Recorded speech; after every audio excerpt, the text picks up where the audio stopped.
ኑ እንዋቀስ ይላል እግዚአብሔር። ኃጢአታችሁ እንደ አለላ ብትሆን እንደ ባዘቶ ትጸዳለች፣ እንደ ደምም ብትቀላ እንደ አመዳይ ነጭ ትሆናለች አለ። በነገራችን ላይ ክርስቶስ ነብይ ነው። ነብይ አይደለም ብላችሁ እንዳትከራከሩ። ነብይ ነው። የሱ ነብይነት ግን የባህሪው ነው። ሰው መንፈሳዊነት ሲጎድለው መንፈሳዊ መስሎ ቤተክርስቲያን ያፈርሳል።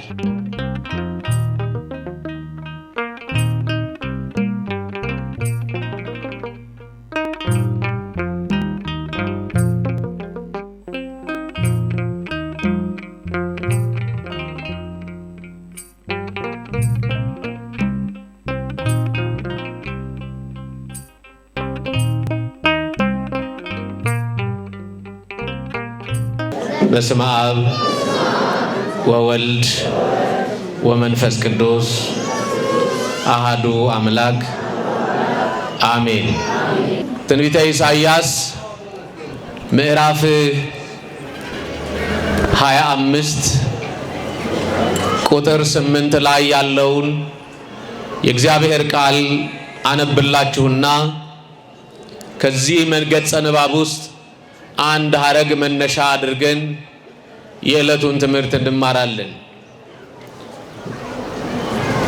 ሞትን ለዘላለም ይለውጣል። ጌታ እግዚአብሔር ከፊትም ሁሉ ላይ እንባን ያብሳል፣ የሕዝቡንም ስድብ ከምድር ሁሉ ላይ ያስወግዷል፣ እግዚአብሔር ተናግሯልና ይላል። እደግመዋለሁ፣ በደንብ እንድትሰሙ ትፈልጋለሁ። እስኪ ሁላችሁም ከኔ ጋር ቃሉን በሉ። ሞትን ለዘላለም ይለውጣል። ጌታ እግዚአብሔርም ከፊት ሁሉ እንባን ያብሳል፣ የሕዝቡንም ስድብ ከምድር ሁሉ ላይ ያስወግዳል፣ እግዚአብሔር ተናግሯልና። ማን ተናግሯል? ማን ተናግሯል? የትምህርታችን ርዕስ ሞትን ለዘላለም ይለውጣል የሚለው ቃል ነው። እስኪ ሁላችሁ በሉ ሞትን በሉ። ማርያምን አይሰማም። ድገሙት። ለዘላለም ምንን ነው የሚለውጠው? ድገሙት። ሞትን ለምን ምን ይላል? በዚህ ርዕስ ጥቂት እናያለን። ክብር ይግባው ነቢየ እግዚአብሔር ልዑለ ቃል ኢሳይያስ አካላዊ ቃል ወልደ እግዚአብሔር ኢየሱስ ክርስቶስ በሥጋ ማርያም በአጭር ቁመት በጠባብ ደረት ከመወሰኑ አስቀድሞ 700 ዓመት ሲቀረው የነበረ ነቢይ ነው። ይህ ነቢይ የትንቢቱ ገጸ ንባብና መሰረታዊ ሐሳቦቹ የሐዲስ ኪዳን የክርስቶስን መገለጥ በብሉይ ኪዳን ሐሳብ ውስጥ ሆኖ የሚናገር ታማኝ ንጹህና ፍጹም ጻድቅ አገልጋይ ነው። ነቢየ እግዚአብሔር ኢሳይያስ ጉድለቱን ያወቀ ንስሐ መግባት የቻለ ጎደሎው በእግዚአብሔር ቸርነት የተሞላለት ኃጢአቱን ሳይቆጥርለት በበረከት ያየውና የጎበኘው ነብይ ነው ኢሳይያስ። ጻድቅ ይወድቃል ይነሳል። ምን አልኳችሁ? ምን ይላል? ይወድቃል ይነሳል። ንጹህ ባህሪ ቅዱስ ባህሪ እግዚአብሔር ብቻ ነው። የኢሳይያስን ታሪክ በጥቂቱ እንይ። ኢሳይያስ ነብይ ነው። በጣም በእግዚአብሔር የተወደደ አገልጋይ ነው። ኢሳይያስ ማለት የቃሉ ትርጉም ራሱ እግዚአብሔር መድኃኒት ነው ማለት ነው። ማን መድኃኒት ነው? እግዚአብሔር መድኃኒት፣ እግዚአብሔር አዳኝ፣ እግዚአብሔር ፈዋሽ፣ እግዚአብሔር መድኃኒት ነው ማለት ነው ኢሳይያስ ማለት። ኢሳይያስ በአንድ ወቅት ኦዚያን የሚባል ክህነትና ንግስናን አስተባብሮ የያዘ ንጉስ ነበር በኢየሩሳሌም። ከቃሉ ጋር ናችሁ? ምንድነው ስሙ? ማን ነው? ኦዚያን። ስሙ ማን ነው? ድገሙልኝ። ኦዚያን። ክርስቲያኖች ሐሳብ ጨብጣችሁ ወደ ቤታችሁ ሂዱ። እልል ብላችሁ አጨብጭባችሁ ብቻ እንድትሄዱ አንፈቅድም። ንጉሱ ማን ነው አልኳችሁ? ድገሙት። ይሄ ንጉስ ሁለት ስልጣን አለው። ካህንም ነው ንጉስም ነው። ጠዋት ቤተ መቅደስ ገብቶ መስዋዕት ሰውቶ የዕጣን መስዋዕት ለእግዚአብሔር አቅርቦ ቀን ደግሞ የተበደለውን ዳኝቶ ፍትህ ሰጥቶ የሚሄድ ካህንም ንጉስም የሆነ ሰው ነው። ዖዝያን እድሜ ገደበው፣ ሞተ። የሰማችሁ ነው። አጼ እንደሚባለው በእኛ ሀገር በዚያም ሀገር የሚነግስ ንጉስ ወይም የሚያገለግል አገልጋይ ህዝቡን የሚመራ ሰው ዖዝያን እየተባለ ነው የሚሾመው። ማን እየተባለ አልኳችሁ? ያኛው ዖዝያን ሲሞት ሌላ ዖዝያን በንግስና ወንበር ላይ ተተካ። በምን ወንበር ላይ? ልብ አድርጉ። በንግስና ወንበር ላይ ተተካና አንዳንድ ጊዜ ስልጣን ክፉ ነው፣ ከኔ በላይ ማንም የለም እንድትል ያደርጋል። አንዳንድ ጊዜ ስልጣን ካላወቁትና ካልተገነዘቡት የራስ መውደቂያ፣ ወደ እንጦሮጦስ መውረጃ፣ ከክብር መጉደያ ይሆናል። ዖዝያን የተሰጠው ስጋዊ ስልጣን እንጂ መንፈሳዊ ስልጣን አልነበረም። ወደ ቤተ መቅደስ ገብቼ እሱም ዖዝያን ነው እኔም ዖዝያን ነኝ፣ ቤተ መንግስቱን ብቻ ሳይሆን ቤተ ክህነቱንም ጭምር እመራለሁ ብሎ ሳይገባው መጎናጸፊያውን ለብሶ ልብሰ ክህነቱን ለብሶ ወደ መቅደስ ገባና በዕጣኑ መሰዊያ ቀኝ ቆሞ በዕጣኑ መሰዊያ ፊት ለፊት ቆሞ መስዋዕት ሊሰዋ የዕጣን መስዋዕት ሊያቀርብ ጥናውን ይዞ ወደ ቤተ መቅደስ ገብቶ ሲያጥን የዕጣኑ ጢስ ሲነካው ሰውነቱ ሙሉ በሙሉ በለምጽ ተመታ። ክርስቲያኖች እግዚአብሔርን አትዳፈሩ። የተሰጣችሁን ስልጣንና ድል በአግባቡ ተጠቀሙ። ሰው መንፈሳዊነት ሲጎድለው ስልጣን ሲናፍቀው ወንበር ይመኛል። ወደ ልባችሁ ተመለሱ ኦርቶዶክሳውያን። ሰውነቱ በለምጽ ነደደ። ኢሳይያስ ነብዩ ዖዝያን ወደ መቅደስ ሲገባ እያየ ዝም አለ። ምን አለ? ማን ነው ዝም ያለው? ንገሩኝ። ነብይ ነው። ከመዝ ይቤ እግዚአብሔር የሰራዊት ጌታ እግዚአብሔር እንዲህ ይላል እያለ መገሰጽ የሚችል ወደ መቅደስ ሲገባ ውጣ፣ ይሄ ያንተ ስልጣን አይደለም ማለት እየቻለ ዝም አለ። ምን አለ? አያችሁ፣ እግዚአብሔር ተበሳጨና የዖዝያንን ለምጽ በኢሳይያስ ላይ ደገመበት። የሰማችሁ ነው። በዚያ ዘመን ደግሞ ለምጽ ያለው ሰው እንኳን በወንበር ተቀምጦ ሊመራ ወደ ቤተ መቅደስ ሊገባ ትንቢት ሊናገር አይችልም። ዖዝያንም ወንበሩን ተነጠቀ። የሰማችሁ ነው። ኢሳይያስም የትንቢት ጸጋውን አጣ። በተሰጠን ጸጋ እንዳንታበይ ማን ይርዳን? የቤት እመቤቶች እመቤትነታችሁን በአግባቡ ተጠቀሙበት። ትክክለኛ የቤት እመቤቱን እናቶች፣ ባሎች፣ አባወራዎች በተሰጣችሁ ጸጋ አግባብ ያለው ባል ሁኑ ለሚስቶቻችሁ። እግዚአብሔር እድል የሰጣችሁ መሪዎች፣ በወንበር ላይ የተቀመጣችሁ ልባችሁን ከእግዚአብሔር ጋር አንድ አድርጉና ለሱ እየተገዛችሁ ኑሩ። እግዚአብሔር በለምጽ ይቀጣችኋል ካልታዘዛችሁት። ያኔ ለምጽ ኃጢአት ነው። ዛሬ ግን ለምጽ ኃጢአት አይደለም። ዛሬ ለምጽ የሥጋ ቁስል የሥጋ ማሽጎርጎር በሽታ ብቻ ሊሆን ይችላል። ያኔ ግን ለምጽ የኃጢአት መገለጫ ነው። ክርስቲያኖች ሰው የሚበድል ድሃ የሚበድል የሚያሰቃይ ካለ እግዚአብሔር ቀን ጠብቆ ጊዜ ሰፍሮ ይቀጣል። ከቅጣቱ ለመዳን ማን ይርዳን? እየሰማችሁ አይደለም ክርስቲያኖች? እየሰማችሁ ነው? ታዲያ ይሄ ነብይ እግዚአብሔር አሁንም ወደ ኢየሩሳሌምና ወደ እግዚአብሔር ሕዝብ ወደ ሆኑት ሊልክ ሰው ፈለገ። ማንን ልላክ አለ እግዚአብሔር። የሰማችሁ ነው? ማንን ልላክ? ኢሳይያስ አንደበቴ የረከሰ ሰው ሆንኩኝ እንጂ እኔን ትልከኝ ነበር አለው። ምን የረከሰ? ድገሙት። ስንት አለን በመቅደሱ ያገለገልን አንደበታችን የረከሰ። እንደ ኢሳይያስ ኢሳይያስ በለምጽ ነው አንደበቱ የረከሰው እንጂ ውስጡ ንጹህ ነው።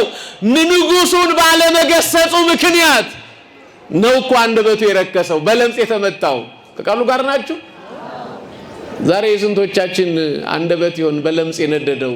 በኃጢአት ለምጽ፣ በተንኮል ለምጽ፣ በምቀኝነት ለምጽ፣ በዘረኝነት ለምጽ፣ በገንዘብ ወዳድነት ለምጽ ያረከሰ አንደበት አለ። ማን ይፈውሰን? አልሰማውም? እግዚአብሔር በቸርነቱ ይፈውሰን። እኔን ትልከኝ ነበር ግን አንደበቴ ረክሷል አለ። በድያለሁ፣ አስቀይሜሃለሁ።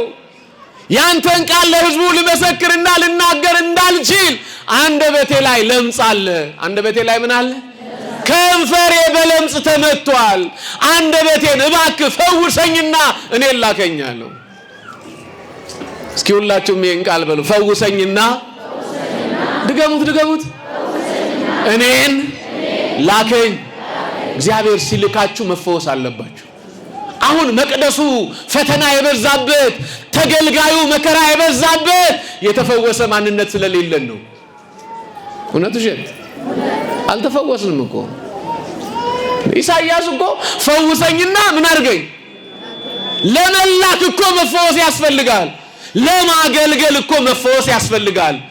በቤቱ ለመቀደስ ለማስቀደስ መስዋዕት ለመሰዋት መፈወስ ያስፈልጋል። እንዴ ሳትፈወስ እንዴት አድርገን ኢትዮጵያን እንፈውሳታለን? እኛ ሳንፈወስ፣ እኛ ሳንድን። አረ ክርስቲያኖች የመጽሐፉን ቃል በደንብ አድርጋችሁ ይዩት። ፈውሰኝና ላከኝ አለው። እግዚአብሔር ደግ አይደል? መልአኩን በጉጠት እሳት አስይዞ ምን አልኳችሁ? በጉጠት ማለት ታውቃላችሁ? ጉጠት እንደ መንጠቆ አይነት ነው፣ ሚይዝ ነው። ያዘና ሂድ አለው። የኢሳይያስን ከንፈሩ ንካው አለው። እሳት ያቃጥላል፣ እንደገና ቁስል ያወጣ ነበር። ግን በጉጠት ይዞት የመጣው መልአኩ ያን እሳት መጣና የኢሳይያስን ከንፈር ሲነካው የኢሳይያስ ከንፈር ተፈወሰ። ክብር ምስጋና ለእግዚአብሔር። ክርስቲያኖች የኢሳይያስን ከንፈር በእሳት ከፈወሰው በኋላ ኢሳይያስ እንዲህ አለ። ከመዝ ይቤ እግዚአብሔር፣ የሰራዊት ጌታ እግዚአብሔር እንዲህ ይላል። ምዕራፍ 1 ቁጥር 18 ላይ ኑ እንዋቀስ ይላል እግዚአብሔር። ኃጢአታችሁ እንደ አለላ ብትሆን እንደ ባዘቶ ትጸዳለች፣ እንደ ደምን ብትቀላ እንደ አመዳይ ነጭ ትሆናለች አለ። ክብር ምስጋና ለእግዚአብሔር። ያድናል እግዚአብሔር። የኢሳይያስን ታሪክና በጎነት ድንቅ ምልክቱንና ታሪኩን በዚህ ልክ ካየን በዚህ ምዕራፍ ላይ ያለውን ሐሳብ እንመልከት። ሞትን አለ ለዘላለም ይለውጣል አለ። ሞት ተለውጦ አያውቅም። አዳም ሕግ ከጣሰ ትእዛዝ ካፈረሰ ጀምሮ የሰው ልጅ 5500 ዘመን ስጋው ወደ መቃብር፣ ነፍሱ ወደ ሲኦል ትሄድ ነበር። ስጋው ወደ ምን አልኳችሁ? አልሰማሁም? ነፍሱስ ወደ ሲኦል ትወርድ ነበር። ደግ ብትሰራ፣ ጻድቅ ብትሆን። ለዚህ ነው ራሱ ኢሳይያስ እንዲህ አለ፣ ወኮነ ጽድቀነ ከመ ጽድቀ ትክቶ፣ ጽድቃችን የመርገም ጨርቅ ሆነብን አለ። የምን ጨርቅ? እንታጠባለን ግን አንጸዳም አለ። እንጮሃለን ግን አልተፈወስንም።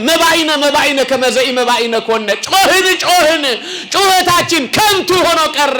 ዛሬም እንደዛ ዘመን ይመስላል። ቤተክርስቲያን ትጮሃለች፣ የሚሰማት የለም። ቤተክርስቲያን ትናገራለች፣ የሚያዳምጣት የለም። ካህኑ ተንቋል፣ መነኩሴው ተንቋል፣ ጳጳሱ ተንቋል። እግዚአብሔር የሚደመጠው በካህናቱ በኩል ነው። ክርስቲያኖች እግዚአብሔር ማንን ሊላክ ሲል እኮ ከንፈሬ ረክሷል እንጂ ከንፈሬን ፈውሰውና እኔ እሄድልሃለሁ እኮ ነው ያለው ኢሳይያስ። ዛሬም እግዚአብሔር የሚላክለት አገልጋይ ይፈልጋል። ምእመናን አባቶቻችሁን እንድትንቁ ጠላት ሰርቶባችኋል። እውነቱ ውሸት ሰርቶባችኋል። ዛሬም አላንቀላፋም። እዚህ ያሉትን ቲክቶከሮችና ዩቲዩበሮች አይደለም። የጳጳስ ኃጢአት ካላወራ ጽድቅ የማይመስለው ስንት ሰው አለ መሰላችሁ? የመነኩሴ የካህን የአስተዳዳሪ ኃጢአት በደል ካልተናገረ ረፍት የማያገኝ የሚመስለው ስንት አለ መሰላችሁ? በላይክና በሼር ገንዘብ እየሰበሰበ እኛና ቤተክርስቲያንና እኛን ለመለያየት ሴራ የሚሰራ ስንት አለ መሰላችሁ? የለም። አያችሁ፣ ሰው መንፈሳዊነት ሲጎድለው መንፈሳዊ መስሎ ቤተክርስቲያን ያፈርሳል። ታዲያ ኢሳይያስ ሄደ እንዲህ አለ። በዚህ በ25ኛው ምዕራፍ በ8ኛው ቁጥር ላይ ሞትን ለዘላለም ይለውጣል። ይሄ ሞት መቼ ነው የገባው ካልን አዳም ሕግ ሲጥስ ነው። ሕግ የሚጥስ ሰው ይሞታል። ምን የሚጥስ? ድገሙልኝ። ምን ይሆናል? በጣጥር ሕግ ስለጣሰ አዳም 2 ሞት ተፈረደበት። የሞት ሞት ትሞታለህ። የምን ኧረ ተናገሩ። የመጀመሪያውን ሞት በራሱ አወቀው። የለበሰው ጸጋ ተገፈፈ፣ ራቁቱን ሆነ፣ ከእግዚአብሔር ተለየ፣ ከገነት ወጣ። የሰማችሁ ነው። ይሄን ሞት መቀየር ማንም አልቻለም። ሁለተኛ ሞት ደግሞ በልጁ አየ። በምኑ? እሱ የሥጋ ሞት ነው። አዳምም ሚስቱን ሔዋንን አወቃት፣ ጸነሰችም፣ አቤልና ቃኤል የሚባሉ 2 ልጆች ወለደች። ማና ማን? አቤልን ቃኤል ገደለው። አቤልን ማን ገደለው? አልሰማውም። በደንብ ስሙልኝ። የአንድ እናት ልጆች ናቸው። ማና ማን? ቃኤል ማንን ገደለው? አያችሁ፣ ሀገር ቆጥረን መንደር ሰፍረን የምንጋደል እኮ ነን እኛ። ያ የሞት ታሪክ፣ ያ የመከራ ታሪክ፣ ያ የወንድማማች የመገዳደል ታሪክ ዛሬ እየተደገመ ነው። 100 እና 200 3000 ዓመት አብረን ያልኖር እስከማን መስል ድረስ ተባልተናል። መድኃኒዓለም ይፈውሰን። የሞት ሞት ተፈረደበት አዳም። ይሄን ሞት ሊያስቀር የቻለ አብርሃም ነበር። ይሄን ሞት ማስቀረት አልቻለም። ይስሐቅ ነበር። ይሄን ሞት ማስቀረት አልቻለም። ወደ ላይ ከፍ ብለን እንሂድ። ሴት ነበር፣ ሄኖክ ነበር፣ መላልኤል ነበር፣ ቃይናን ነበር። 10 አበው ደጋጎች ነበሩ። ይሄን ሞት ማስቀረት አልቻሉም። ይሄን ሞት ለማስቀረት የሚችለው እግዚአብሔር ብቻ ነበር። ማን ብቻ? አልሰማሁም፣ ድገሙት። እግዚአብሔር ብቻ ስለነበረ ክብር ይግባው። ዘመን ቆጥሮ ጊዜ ሰፍሮ ቀን ለክቶ ከ5 ቀን ተኩል በኋላ መጥቼ አድንሃለሁ ያለውን ቃል ኪዳን ጠብቆ ክርስቶስ አንዱ እግዚአብሔር ተቀዳሚ ተከታይ የሌለው አንድ ልጁን ክርስቶስን ወደዚህ ዓለም ሊልከው ወደደ። አንድ ልጁን። ስንት ልጁን? ለእግዚአብሔር አብ አንድ ልጁ ነው ኢየሱስ ክርስቶስ። ለማን አልኳችሁ? አረ ድገሙት። አንድ ልጁ ነው። ያለ እናት ወልዶታል። ያለ ምን አልኳችሁ? ክብር ይግባት ለእመ አምላክ ለድንግል ማርያምም አንድ ልጇ ነው። ለምን? ያለ አባት ወልደዋለች። ያለ ምን አልኳችሁ? አቤት። ድንግል ማርያም ያለ አባት ወለደችው። እግዚአብሔር አብም ኢየሱስ ክርስቶስን ያለ እናት ወለደው። ክብር ምስጋና ለእግዚአብሔር ይሁን። ክርስቲያኖች፣ የቤተ ክርስቲያናችን ትምህርት ይሄ ነው። አንዱ ወነአምን ክሌተ ልደታተ፣ 2 ልደቶችን እናምናለን። ምን ብለን? ቅድመ ዓለም ያለ እናት ከአብ ተወልዷል። ከማን? ድህረ ዓለም ደግሞ ያለ አባት ከድንግል ማርያም ተወልደዋል። ክብር ምስጋና ለእሱ ይሁንለት ለአምላካችን። ታዲያ ይሄን ሁሉ የሆነው ሊወለድ ሲመጣ ቅዱስ ጳውሎስ በገላትያ ምዕራፍ 4 ቁጥር 4 ላይ እንዲህ አለ። ወአመ በጽሐ እድሜሁ እግዚአብሔር ፈነወ ወልዶ ዋህደ ወተወልደ እምብእሲ። የዘመኑ ፍጻሜ በደረሰ ጊዜ እግዚአብሔር ልጁን ላከ። እስኪ ሁላችሁ በሉ እግዚአብሔር ልጁን ላከ በሉ። አንዴ ድገሙት። ምኑን ላከ? ተቀዳሚ ተከታይ የሌለው አንድ ልጁን ውረድ ተወለድ አለው። ልጁም በገዛ ፈቃዱ መጣ፣ ከሰማየ ሰማያት ወረደ። ክብር ይግባት። ዓለም የማይሸከመውን ማንም የማይችለውን ጌታ ንጉሥ ቃል ብቻ ሰምታ በማህፀኗ ጸነሰችው ድንግል ማርያም። ክብር ለወላዲተ አምላክ ይሁን። በደንብ አድርጋችሁ አመስግኗት። ማህደረ መለኮት ናት ድንግል ማርያም። የአምላክ እናት ናት ድንግል ማርያም። የዓለም መክበሪያ ንጽሕት ጽዋ ናት ድንግል ማርያም። ሁላችን በልተን የጠገብንባት መሶብ ናት ድንግል ማርያም። ጎደሏችን መቅረዛችን ናት ድንግል ማርያም። እውነተኛውን ብርሃን ክርስቶስን ያበራንባት መቅረዝ ናት ድንግል ማርያም። ክብር ለወላዲተ አምላክ ይሁን። ክርስቲያኖች አስተውሉ። እቺ ናት ድንግል ማርያም። ክርስቲያኖች የዘመኑ ፍጻሜ በደረሰ ጊዜ እግዚአብሔር ልጁን ላከ አለ። አዎ ጊዜው ደረሰ። ንጽሕት ድንግል ማርያም የመልአኩን የገብርኤልን ቃል ሰማች። ይሁን ይደረግ አለችው። ድንግል ማርያም ክርስቶስን ጸነሰችው። መጽነስ ብቻ አይደለም ወለደችው። ያ የተወለደው ንጉሥ እንደ ሰው ባንድ ቀን እንደ አምላክነቱ ባንድ ቀን ልደግ አላለም። ታሪክ ልስራ አላለም። ሊቀ በበህቅ እንደ ሕፃናት በየጥቂቱ አደገ። 30 ዘመን ሲሞላው በዮርዳኖስ ወንዝ ተጠመቀ። የሞታችንን ታሪክ ሊቀይር እኛ ጾመን ኃጢአታችንን ማጥፋት ስላልቻልን እሱ የኛን ጾም ሊጾም ወደ ገዳመ ቆሮንቶስ ገባ። እኛ ልንፈተን የሚገባውን ፈተና ከዲያብሎስ ዘንድ ተፈተነ። ለዚህ ነው በዲያብሎስ ዘንድ ተፈተነ። በአምላክነቱ ኃይል የዲያብሎስን ስልጣን ሻረው ይላል። ኧረ ክብር ምስጋና ለሱ ይሁን ለድንግል ማርያም ልጅ። ይሄ ሁሉ መከራ ለመቀበል ክርስቶስ ትዝ ይበላችሁ ዓርብን አስታውሱ። አሁን ዕለተ ዓርብን ክርስቶስ መከራ የተቀበለባትን ሁላችሁም በደንብ አድርጋችሁ ይዩት። ጎኑን አይታችሁታል? ጦር ሲገባበት አናቱ ላይ የሾህ አክሊል ሲቀዳጅ እዚህ ላይ የገባው አንዱ ሾህ ልብን ይበሳ ነበር። በጣም የሚገርማችሁ ክርስቲያኖች ቁጥሩ አይታወቅም። እጅግ ረጅም ሚስማር ነው የሾህ አክሊሉ ላይ ያለው። እዚህ ጋር ሲወጋ ልቡን ይወጋው ነበር። ይታያችኋል? ዓርብን እዩት። ሰውነቱ ላይ በሾህ የተታታ ወይም ምንድነው በመንጠቆ የተታታ ጅራፍ ተዘጋጅቶ ሰውነቱ ሲገረፍ አንድ ጊዜ ስጋው የተቦጨቀ መሬት ላይ ሲወርድ ትዝ ይላችኋል? ያ ሁሉ ግርፋት አርፎበት አጥንቱ እንደለበስኩት ልብስ እንደበረዶ ነጭ ሆኖ ታዩታላችሁ። ያኔ ያዝነናል። አዎ ያኔ አልቅሰናል። አዎ ያኔ መወጋቱን፣ መቸንከሩን፣ አክሊለ ሦክ መደፋቱን አጥንቱ እስኪቆጠር ስጋው እስኪየተላጠ ምድር ላይ ሲወድቅ ብቻ አይደለም ደሙ እንደ ጎርፍ ምድርን እያጥለቀለቃት አይተናል። ግን የሚገርመው ያን መከራ፣ ያን እንባ፣ ያን ስቃይ፣ ያን ድካም፣ ያን ህመም፣ ያን መከራ አየን ብቻ አይደለም። ልክ 11 ሰዓት ሲሆን ወደ መቃብር ሲወርድ አይተናል። ወደ ምን አልኳችሁ? ሲወርድ አይተናል። አዎ አልቅሰናል። አቤት የኛ ጌታ የእግዚአብሔር ልጅ የድንግል ማርያም ልጅ ክብር ይግባው መቃብር ውስጥ ገብቶ አልቀረም። መቃብሩ ጀርባ ላይ ቆመና ተነሳ። ክብር ምስጋና ለሱ ይሁንለት። አዎ እዚህ ነው።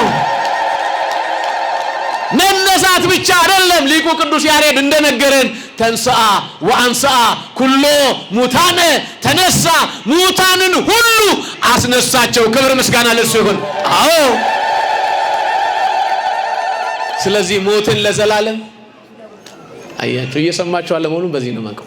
ሞትን ለዘላለም አልሰማችሁኝማ? ርዕሳችን ምን ነበር? አያችሁ ቡናው ትዝ አላችሁ አይደል? ምክንያቱም ጾም አይደል? አሁን ቶሎ ገብቶ ቡና መጠጣት ቄሶቹ ያዙን እያላችሁ ነው። እስኪ ሁላችሁ ሞትን ለዘላለም በሉ። ይለውጣል። እስቲ ድገሙት። አሁን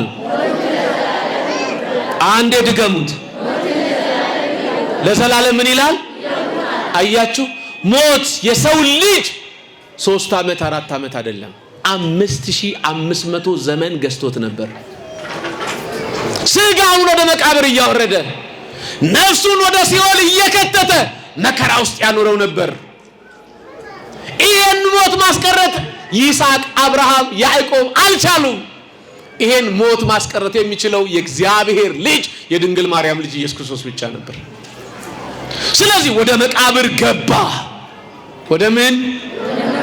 3 ቀን 3 ሌሊት በመቃብር አደረና ክብር ይግባው የኔና የናንተ ጌታ መግነዝ ፍቱ መቃብር ክፈቱ ሳይል እነሆ ከድንግል ማርያም በድንግልና የተወለደው ጌታ መቃብሩ ሳይከፈት በመቃብሩ አናት ላይ ቆመና ትንሣኤውን ገለጠልን። ክብር ምስጋና ለእግዚአብሔር። ለዘላለም ሞትን ለወጠ። ሁላችሁም በሉ ለዘላለም በሉ። ምን ለወጠ? ድገሙት። ሞትን ምን አረገ? ለዚህ ነው የትንሣኤያችን በኩር እንለዋለን ክርስቶስን።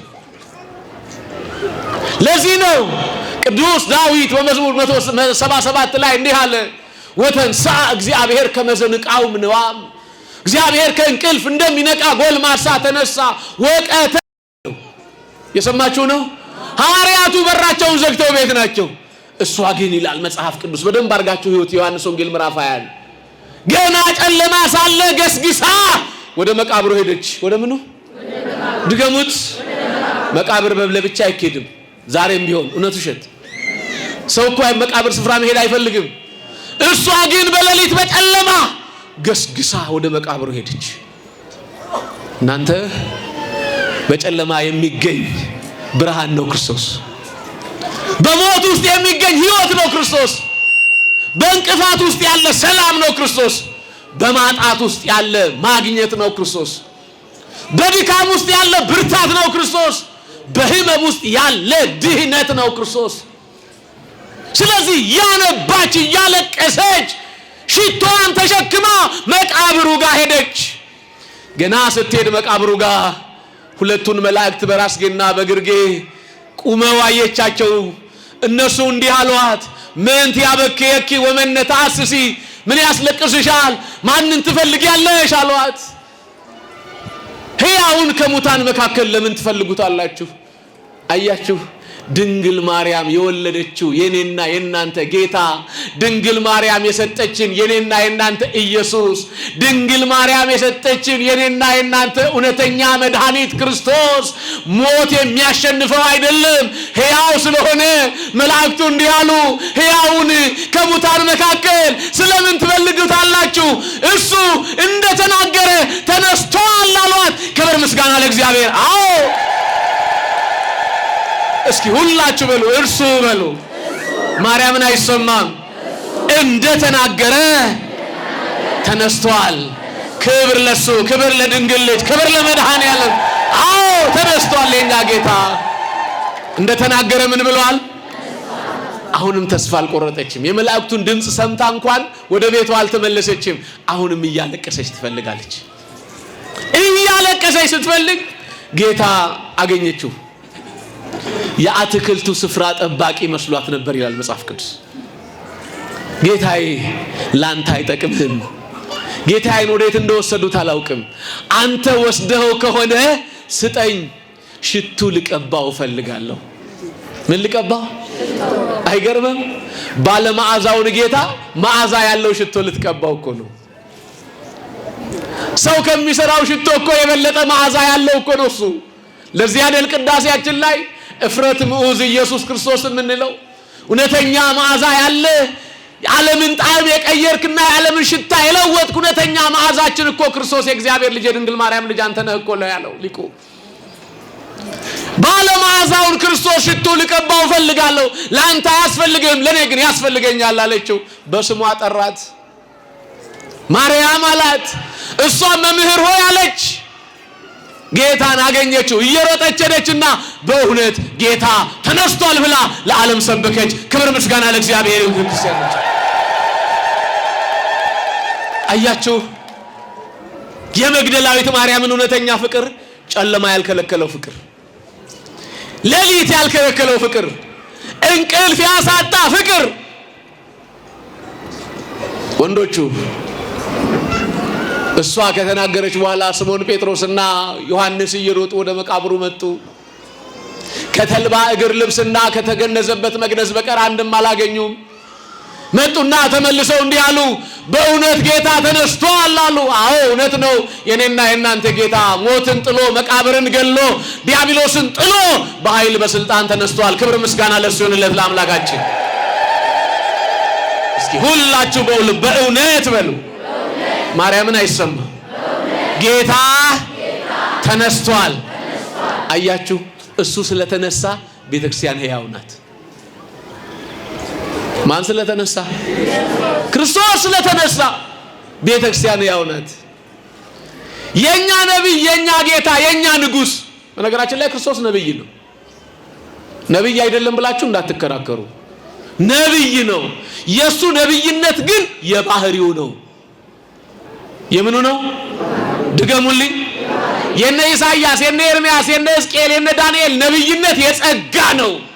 እሱ ሰጥቷቸው ነው። ለዚህ ነው እኮ ይሌል እንደ መልካ ኢየሱሳችን ኢየሱስ ክርስቶስ ነብይ ወሐዋርያ እንላለን እኮ። ሐዋርያ ነው፣ ነብይ ነው እንላለን። አዎ ነብይ ነው። ክብር ይግባው። የኛ ነብይ፣ የኛ ጌታ፣ የኛ ንጉስ ሞቷል፣ መቃብር ውስጥ ግን አልቀረም።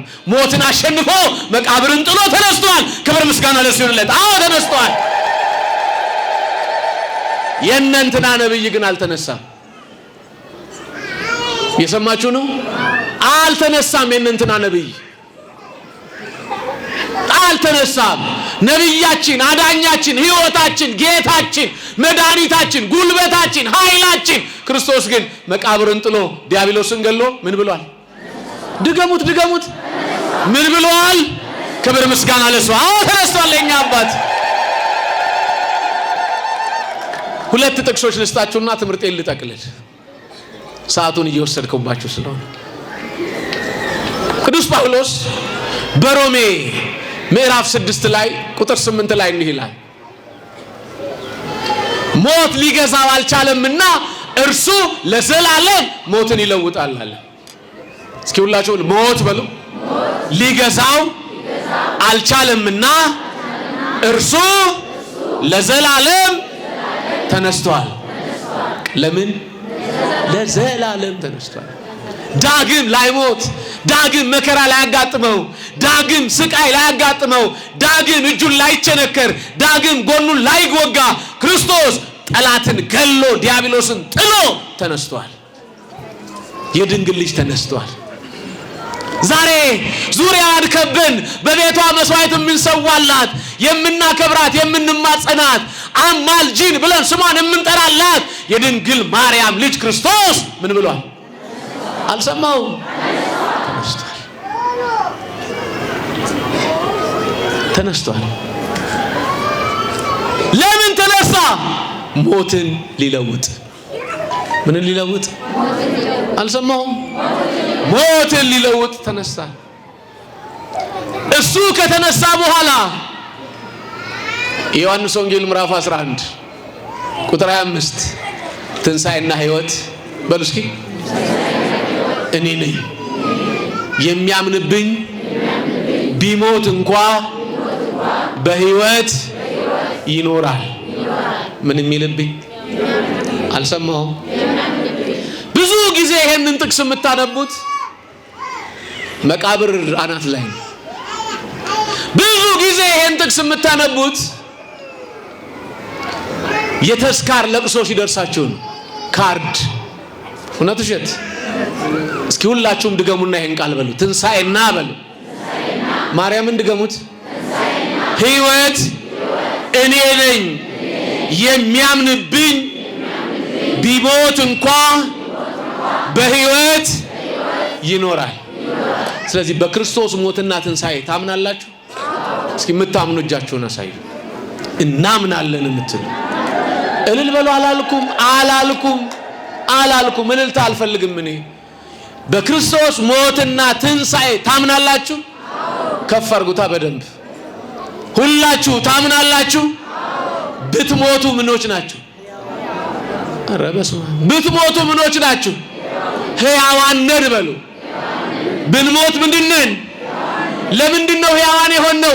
ሞታችንን ክርስቶስ ስለለወጠልን። ክብር ምስጋና ለእሱ ይሁን። አመስግኑት። አሁን ስለዚህ ሞትን ለዘላለም ምን ይላል? ሞትን ለዘላለም ምን ይላል? መለወጥ ብቻ አይደለም ጌታ እግዚአብሔር አለ ከፊትም ላይ እንባን ያብሳል አለ። ምንን ያብሳል? ድገሙልኝ። እንባ ያብሳል። በጣም ደስ የሚል ቃል እኮ ነው ክርስቲያኖች። እንባን ያብሳል ብሎ ደግሞ አያቆምም። ይሄንን የእንባ የማበሱን ታሪክ፣ ሞትን የመቀየሩን ታሪክ፣ ሞትን የመለወጡን ታሪክ ከነገረን በኋላ ማን ተናግሯል አለ? ጌታ እግዚአብሔር ተናግሯል። ሰው አይደለም፣ ኢሳይያስ አይደለም፣ እኔ አይደለም የተናገርኳችሁ፣ ነብይ ጻድቅ አይደለም የነገራችሁ ማን ነው አለ? ሞታችንን የለወጠልን፣ ጠላታችንን የረገጠልን፣ ሞትን አሸንፈን ለዘላለም በኃይል በስልጣን እንድንኖር የረዳን ማን ይመስገን? የመጨረሻ ጥቅስ አንድ ነው። አንደኛ ቆሮንቶስ ምዕራፍ 15 ቁጥር 55 ላይ ሞት ሆይ መውጊያ የታለ? እስኪ በሎችን ቃል ሞት ሆይ በሉ፣ መውጊያ የታለ? አያችሁ፣ ከአዳም እስከ ሙሴ፣ ከሙሴ እስከ ዳዊት፣ ከዳዊት እስከ ዮሐንስ መጥምቅ ዘመን ድረስ ሰውን እየወጋ እየገደለ ወደ ጥልቁ ያወርድ ነበር። አሁን ግን ክርስቶስ ሞትን ድል አድርጎ ከተነሳ በኋላ ምን አለ ቅዱስ ጳውሎስ? ሞት እየወጋ ነበር፣ አሁን የመውጊያ ጉልበት የት ነው? ሲኦል አለ ድል መንሳት፣ ነፍሳትን ሰብስበሽ በጥርስሽ መያዝሽ የት አለ?